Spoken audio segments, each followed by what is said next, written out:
I found out my wife was lying about girls' night when she accidentally sent me a selfie. She meant for someone else, a man she called baby. I replied, wrong recipient. Then I forwarded the photo to my lawyer, her sister, and our marriage counselor. When she realized who got the picture. 2 hours later, I, 34, male, had been with Elena, 32, for 8 years. We married 5 years ago in a small ceremony at her parents' house. She worked in event planning. I worked in commercial real estate. We had a condo downtown, 2 cars, and a joint account. On paper, everything looked fine. But I'm watching my marriage collapse right now because of one photo sent to the wrong person. Friday night, 2 weeks ago, Elena kissed me goodbye at 7:15 p.m. She wore her black jeans and a fitted top I'd seen her wear before. Girls' night with Sarah and the team, she said, checking her phone. We're trying that new wine bar near the plaza. Don't wait up. I smiled and told her to have fun. She grabbed her purse and left. I heard her heels clicking down the hallway. The door closed. I settled onto the couch with takeout and a documentary about submarines. At 9:47 p.m., my phone buzzed on the coffee table. A text from Elena. I picked it up expecting her to say she'd be late or ask if we needed milk. Instead, I saw a photo that stopped my heart. It was a selfie of Elena. She was in a dimly lit room. Her lipstick looked fresh. Her hair was down. The angle was low, sultry. She wore the same outfit from earlier, but the background wasn't a wine bar. It was a bedroom.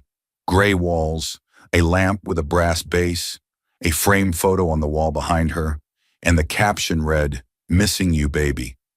I stared at the screen. My brain couldn't process it. Then I typed 2 words. Wrong recipient. I hit send. My hands were shaking. I took a screenshot of the photo. Then I forwarded it. First to her sister, Nicole, then to our marriage counselor, Dr. Angela Torres. We'd been seeing her for 3 months because Elena said she felt disconnected. I thought we were making progress. Apparently not. I attached a short message to both. Received this tonight. Thought you should know. Then I sat back down on the couch. The documentary kept playing. A British narrator explained torpedo technology. My takeout sat cold in the container. I couldn't eat. I stared at the wall and waited. Elena didn't check her messages right away. She was busy. Busy with whoever was in that bedroom. Busy playing her double life. For 2 hours and 11 minutes, she had no idea that her affair was now documented, forwarded, and witnessed. That her lie had been exposed not by my accusations, but by her own carelessness. That the text she meant to send to him had instead landed in my hands. At 11:58 p.m., my phone exploded with notifications. Elena called 6 times in 4 minutes. I didn't answer. I let each call go to voicemail. Then came the texts flooding in one after another. Marcus, please call me. It's not what you think. I can explain everything. Please don't do this. Answer your phone. Marcus, please. I put my phone on silent and placed it face down on the coffee table. The documentary about submarines kept playing. The narrator explained something about sonar systems. I wasn't really listening anymore. At 12:23 a.m., I heard the front door unlock. Elena burst into the apartment. Her face was pale under the hallway light. Her mascara smudged. Her breathing heavy like she'd run from the car. She looked at me sitting on the couch like she expected me to react, to yell, to cry, to do something. I didn't move. I just watched her. Marcus, she said, breathless. We need to talk, right now. There's nothing to talk about, I replied. My voice was calm, flat, empty of the emotion she probably expected. You don't understand, she said, stepping closer into the living room, her hands gesturing frantically. That photo, it was a mistake, a stupid mistake. I wasn't with anyone. I was just... Stop, I said. I stood up slowly and walked past her toward the bedroom. She followed immediately, still talking, still making excuses that sounded hollow in my ears. I pulled my suitcase from the closet and placed it on the bed. Started packing, shirts, pants, socks, my phone charger, my toothbrush from the bathroom. What are you doing? She asked, her voice rising with panic now. Leaving, I said without looking at her. You can't just leave like this, she said. We need to talk about this. You forwarded that photo to my sister? To our counselor? Do you have any idea what you've done? Do you realize how this looks? I zipped the suitcase and turned to face her directly. I know exactly what I did, I said. I made sure everyone who needed to see the truth saw it. Everyone who matters. You're trying to humiliate me, she said, tears starting to form in her eyes. Real or fake, I couldn't tell. Didn't care anymore.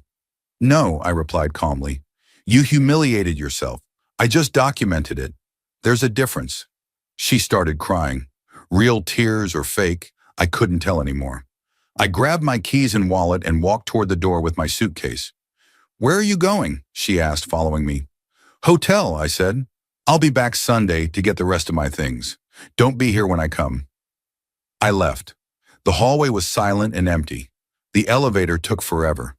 When I reached the lobby, I walked past the doorman, Victor, a man in his 50s who'd worked in our building for 6 years. He looked at me carrying my suitcase at 1 a.m. and said nothing, but his eyes told me he understood what was happening. Saturday morning came slowly. I woke up in a hotel room near the airport. The walls were beige. The air conditioner hummed. My phone had 47 unread messages. Most were from Elena. Some were from Nicole. One was from Dr. Torres. I opened Nicole's first. Marcus, I'm so sorry. I had no idea. Is this real? I replied. Yes, received it. Last night. Nicole's response came fast. I'm coming over. Where are you? I gave her the hotel address. She arrived an hour later with coffee and bagels. We sat in the small breakfast area near the lobby. How long has this been going on? She asked. I don't know, I said. But the photo doesn't lie. She shook her head. Elena called me at midnight crying. She said it was just a joke photo. Do you believe that? I asked. No, Nicole said. I saw the caption. That wasn't a joke. I took a sip of coffee. It tasted like cardboard, but I drank it anyway. She destroyed our family, Nicole said quietly. Mom and Dad are going to be devastated. They should know, I said. I'll tell them, Nicole replied. Do you have anything else? Any other proof? I opened my phone and showed her the original text with the timestamp. 9:47 p.m. I showed her the background of the photo, the brass lamp, the bedroom that wasn't ours. Where was this taken? Nicole asked. I don't know, I said, but I'm going to find out. Nicole leaned back. What are you going to do? File for divorce, I said. Monday morning. She nodded. Good. You deserve better. We finished the coffee in silence. Before she left, Nicole hugged me. If you need anything, call me. I'm on your side. That afternoon, Dr. Torres emailed me. Marcus, I received your message. I'm so sorry this happened. Our session Tuesday is canceled. If you'd like individual counseling, I'm available. Elena called me this morning. I told her I could no longer work with both of you. Please take care of yourself. I replied. Thank you. I'll reach out if I need support. By Saturday evening, Elena had stopped calling. The last text came at 6:34 p.m. I know you hate me, but I never meant to hurt you. I'm sorry. I deleted it without responding. Sunday morning, I returned to the condo to collect my things. Elena wasn't there. The place felt hollow. I walked through the room slowly, the kitchen where we used to cook together, the living room where we watched movies, the bedroom where we used to sleep side by side. Everything looked the same but felt different. I started packing boxes, clothes, books, my laptop, my winter jackets. As I emptied my nightstand drawer, I found something strange. A second phone. Small, cheap, a burner. It wasn't locked. I opened it. The messages loaded. All of them were between Elena and someone named Damien. I scrolled through the thread. My stomach turned. The messages went back 6 months. Photos, plans, lies. He called her Babe. She called him Baby. They met on Tuesdays and Thursdays. The nights she said she had late client meetings. The nights she said she was tired and went to bed early. All lies. One message stood out. It was from 3 weeks ago. Damien had written, "Your husband suspects anything?" Elena replied, "No, he's clueless, too busy with work to notice. It's almost too easy." I took screenshots of everything, every message, every photo, every lie documented in digital form. Then I put the phone back in the drawer exactly where I found it. She didn't know I'd found it, and I wasn't going to tell her yet. By noon, I had 4 boxes packed and loaded into my car. I left my key on the kitchen counter and walked out. I didn't look back. Monday morning, 9 a.m., I sat in the office of Catherine Brennan, a divorce attorney Nicole had recommended. Her office was on the 8th floor of a building downtown. Glass windows overlooked the city skyline. The walls were lined with law books, certificates framed on the wall, a mahogany desk between us. She was in her early 50s, sharp eyes, professional demeanor, tailored suit. "Tell me everything," she said, opening a legal pad. I showed her the photo first, the timestamp, the caption, then the screenshots from the burner phone, the messages spanning 6 months, the plans, the lies, the mockery. She studied each one carefully, scrolling slowly. Her expression didn't change. No shock, no judgment, just focus. "This is solid evidence," she said finally. "Adultery, documented, time-stamped. She can't deny this in court." "What happens next?" I asked. "We file for divorce on grounds of adultery," she said. "Irreconcilable differences as a baseline, but we include the adultery as grounds. In this state, that affects asset division significantly. You've been married 5 years. You have joint assets, a condo, cars, bank accounts. With proof of infidelity like this, the court tends to favor the innocent party in distribution." "How long does this take?" I asked. 3 to 6 months typically," she said. "Depends on whether she fights it or accepts the terms." "She'll fight it," I said with certainty. Catherine nodded. "Then we prepare for that scenario. We'll be thorough. We'll be strategic." She handed me a stack of papers: retainer agreement, financial disclosure forms, affidavit of adultery. "Fill these out," she said. "Bring them back tomorrow. I'll have the divorce petition ready by Wednesday. We'll serve her by the end of the week." I signed the retainer agreement and wrote a check. $5,000, the cost of my freedom. Before I left, Catherine said, "One more thing. Don't contact Elena. Don't argue with her. Don't defend yourself. Let the evidence speak. If she reaches out, forward it to me. Understand?" "Understood," I said. I walked out of her office feeling lighter. Not happy, not vindicated, just lighter. Like I'd finally put down something heavy I'd been carrying too long. Tuesday evening, Elena showed up at the hotel. I don't know how she found out where I was staying. Maybe she tracked my credit card statement online. Maybe Nicole mentioned it accidentally. Maybe she called every hotel within 5 miles. Either way, she was sitting in the lobby when I returned from dinner at a nearby restaurant. She looked different from the woman who'd burst into our apartment days ago. Tired now, desperate. Her hair was pulled back in a messy ponytail. No makeup. On her face, she wore sweatpants and a hoodie, the kind of outfit she'd wear on lazy Sunday mornings.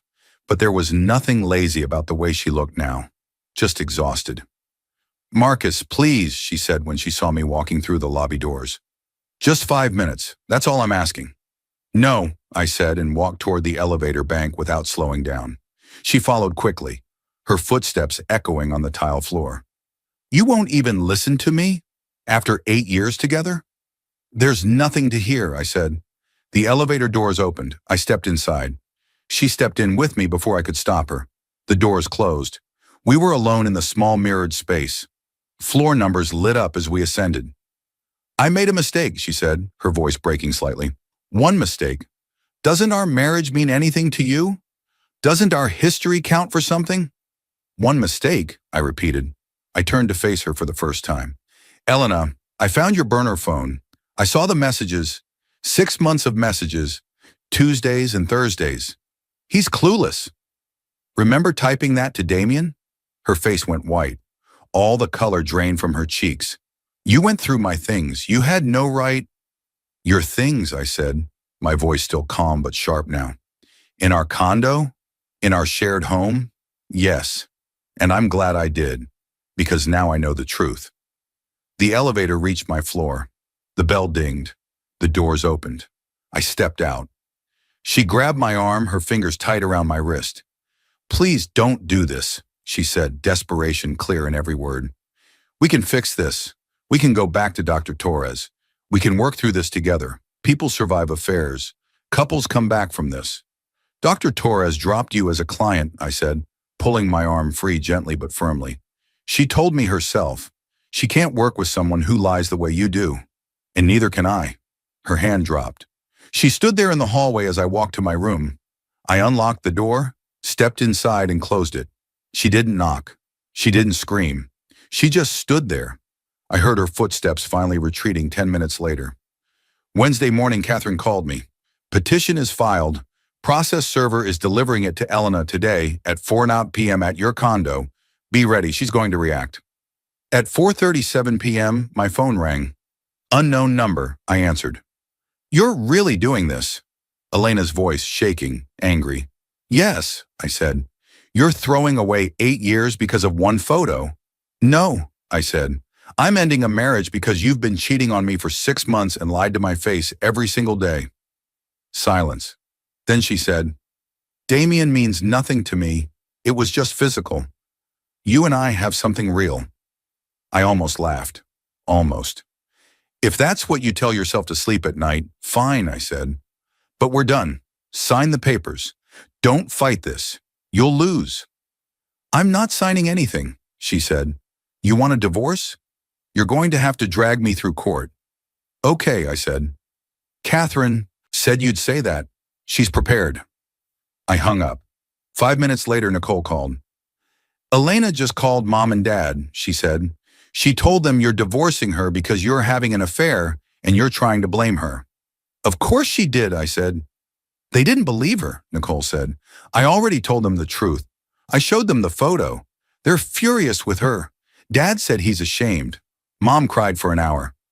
I felt a pang of guilt, not for Elena, for her parents. They were good people. They didn't deserve this.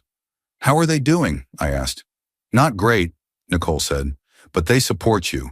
Dad said if you need anything, call him. That small gesture meant more than I could explain. By Friday, the story had spread, not publicly, not on social media or through any viral post, but through circles, friends who knew us, family members on both sides, co-workers who'd attended our wedding. The truth moved through networks the way truth always does, quiet but inevitable. Sarah, Elena's co-worker and supposed friend from the girls' night at the wine bar, called me Thursday afternoon. Her voice was hesitant when I answered. Marcus, I need to tell you something, she said, and I should have told you sooner. What? I asked. That night Elena said we were all going to the wine bar? The night she sent you that photo? She never showed up. She texted the group at 7:30 p.m. and said she wasn't feeling well. We went without her, had a good time, posted some pictures on Instagram. I didn't think anything of it until Nicole told me what happened. So she lied to me about being with you, I said. Yeah, Sarah said, and I feel horrible about it. If I'd known she was doing this, if I'd had any idea, you couldn't have known, I said. She lied to everyone. I just wanted you to know I had no idea, Sarah said. And for what it's worth, most of us at work think what she did is disgusting. Word got around fast. A few people are still defending her, saying marriage is complicated, but not many. Thanks for telling me, I said. If you need anything, or if you need someone to testify about that night, I will, she offered. I'll let my lawyer know, I said. On Saturday morning, I received an email from someone I didn't know. The sender's name was Trevor Morrison. The subject line read, "You deserve to know the truth." I opened it cautiously. The message was straightforward. Marcus, my name is Trevor. I'm Damien's roommate. We share an apartment downtown on Maple Street. I found out what he's been doing with your wife, and I think it's completely wrong. He's been bragging to me about Elena for months. He calls her his married girl like it's some kind of trophy. He thinks the whole thing is funny. He thinks you're a fool. I'm attaching screenshots of messages he sent to our group chat with his buddies. I thought you should have them. What he did isn't just cheating. It's cruel. You didn't deserve this. The attachments loaded, screenshots of Damien talking to his friends, laughing about Elena, sharing details I didn't want to know, mocking me, calling me the husband who doesn't know. I forwarded everything to Catherine. She replied within an hour. This is gold. If she fights the divorce, we'll use this. It shows premeditation and mockery. A judge will not look kindly on this. I thanked Trevor. I didn't know why he did it. Maybe he had a conscience. Maybe he was just tired of Damien's arrogance. Either way, I was grateful. By the second week, Elena's world was collapsing. Her parents stopped answering her calls. Her sister refused to speak to her. Her coworkers distanced themselves. Sarah told me Elena had been placed on administrative leave because she'd been lying about client meetings. Damien, according to Trevor, had blocked Elena after she called him crying. He told her he wasn't interested in anything serious. He'd just been having fun. On Tuesday, Elena left me a voicemail. Her voice was broken. "Marcus, I know I don't deserve your forgiveness. I know I ruined everything. But I'm begging you, please don't take everything from me. I don't have anyone left. My job is gone. My family won't talk to me. Damien won't answer my texts. I have nothing. Please." I listened twice, not because I felt sorry for her, but because I needed to hear it, needed to know the consequences were real. I didn't respond. Catherine advised me to keep it. If she tries to claim emotional distress in court, this shows she knows she's at fault. Wednesday morning, I signed the final financial disclosures. By Friday, we had a court date set for the end of the month. Elena had hired a lawyer, Greg Holloway. Catherine knew him. "He's a shark," she said, "but he doesn't have a case. The evidence is overwhelming." The preliminary hearing took place on a Thursday morning in a downtown courthouse. The building was old stone. The courtroom was small, wood paneling. A judge's bench elevated at the front. 2 tables. Elena sat on one side with Greg Holloway. I sat on the other with Catherine. Elena looked thinner, pale, dark circles under her eyes. She wore a navy dress. She didn't look at me. Judge Morgan, a woman in her 60s with gray hair and sharp eyes, reviewed the case file in silence for several minutes. "This is a petition for divorce on grounds of adultery," she said finally. "Ms. Brennan, present your evidence." Catherine stood. She handed the judge a folder. Inside were printed copies of the photo with metadata, the timestamps, the messages from the burner phone, the screenshots Trevor had sent. Judge Morgan studied each page carefully. After 5 minutes, she looked up. "Ms. Brennan, does your client contest these allegations?" Greg Holloway stood. "Your Honor, my client admits to a brief indiscretion, but denies the characterization of a prolonged affair. She believes this evidence has been taken out of context." Judge Morgan raised an eyebrow.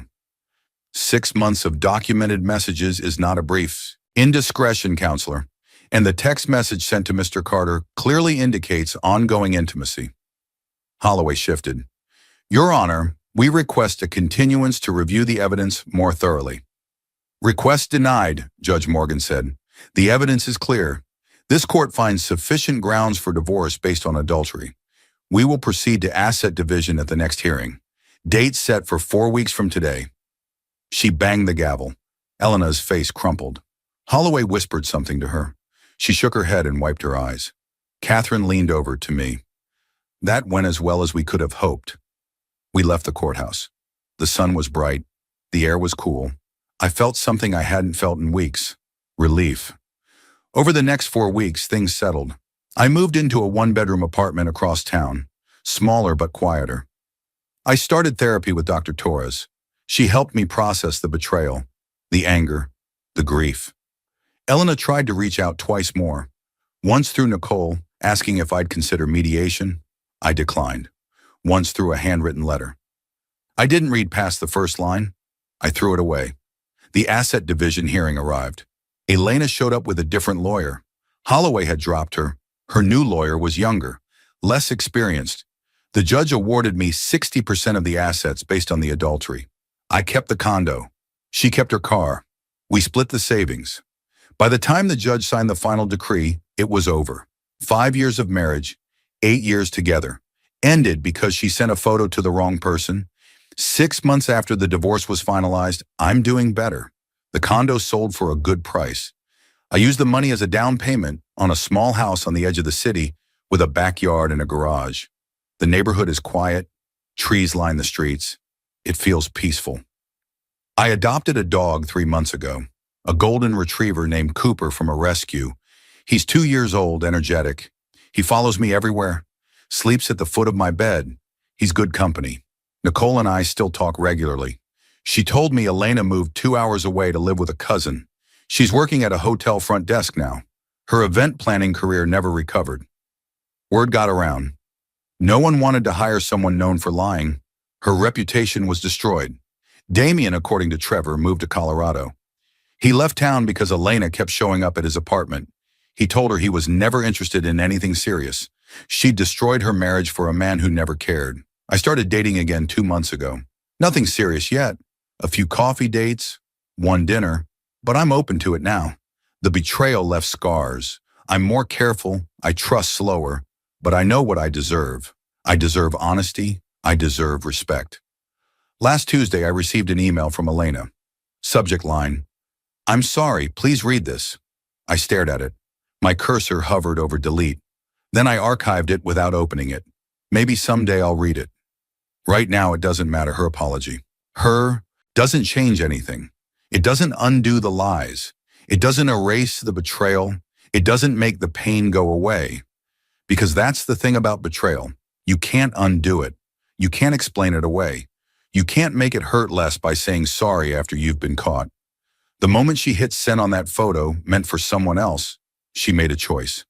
That choice ended us, not my reaction. Her choice. I don't hate her anymore. I don't think about her much. When I do, it's detached, like thinking about something that happened to someone else. Instead, I think about the future, about Cooper, about the garden I'm planting in the backyard, about the promotion I got at work last month, about the life I'm building without lies. She sent the photo to the wrong person, but maybe it went to exactly the right one, because I deserve to know the truth. And now I'm free to build something real. Whenever that person comes along, I'll be ready. Until then, I'm learning to be okay on my own.